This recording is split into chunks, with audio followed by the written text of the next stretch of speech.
আমরা মেনে নিয়েছি। জিজ্ঞাসা করলাম আপনি গারে সুরে কি করছেন?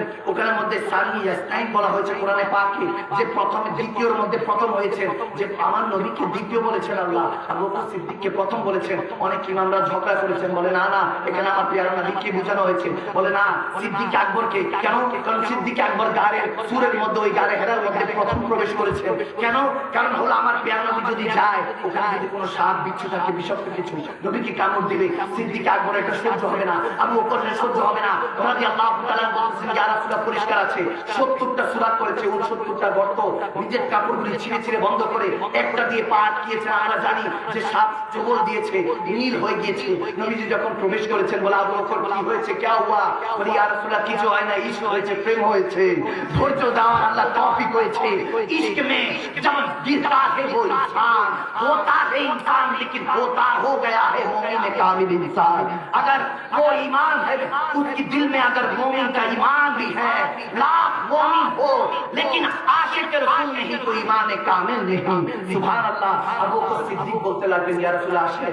যখন নবীজি থুতু মোবারক লাগিয়ে দিলেন যে বের করো, 600 বছর ধরে ঈসা আলাইহিস সালামের জামানার এক সাপ আমার সাথে দেখা করতে চায়।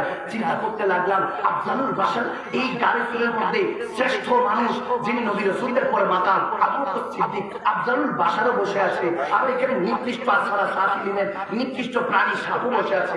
দুইটা কেন? তখন হঠাৎ করে মন থেকে জবাব আসতে লাগলো, হ্যাঁ উনি তো রাহমাতুল লিল আলামিন, সমস্ত জিনিসের জন্য, সমস্ত কায়নাতের জন্য ওনাকে রহমত বানানো হয়েছে। এই জন্য আমার রব্বুল আলামিন একজন নিকৃষ্ট রেখেছেন, একজন উৎকৃষ্ট রেখেছেন, যাতে বান্দা বুঝে যখন আল্লাহ একাকিত্ব রাখেন আমার প্যারা নবীকে, তখনও উৎকৃষ্ট নিকৃষ্টকে আল্লাহ আমার আল্লাহ নবীর কাছে দেয়, আর নবীজি সমস্ত মাখলুকাতের কাছে দেয়। ভাইরা আমার, বাবারা আমার, আমি বুঝাতে চাই, দুই বেশি পড়াবো না, বেশি বুঝো আসবো না। ওখান থেকে যখন বের হয়েছেন 3 দিন 4 দিন পর, এখন মা আসমা, আমার আবু বকর সিদ্দিক রাদিয়াল্লাহু তাআলার দ্বিতীয় শাহজাদি, আয়েশা সিদ্দিকা রাদিয়াল্লাহু তাআলা আনহা দ্বিতীয় ছোট বোন, মা আসমা সবসময় খাবার নিয়ে দিতেন। আবু জাহেল জিজ্ঞেস করলো একদিন, এ আসমা বলো তোমার আব্বা এবং মুহাম্মদ ইবনে আব্দুল্লাহ সাল্লাল্লাহু আলাইহি ওয়াসাল্লাম তেনারা কোথায় আছে? তখন চিন্তা করতে লাগলো, যদি সত্যি কথা বলে দিই তাহলে তো বেওয়াফা হয়ে যাব, গাদ্দার হয়ে যাব, আর যদি মিথ্যা বলি তাহলে শরীয়ত লঙ্ঘন হবে, কি করব?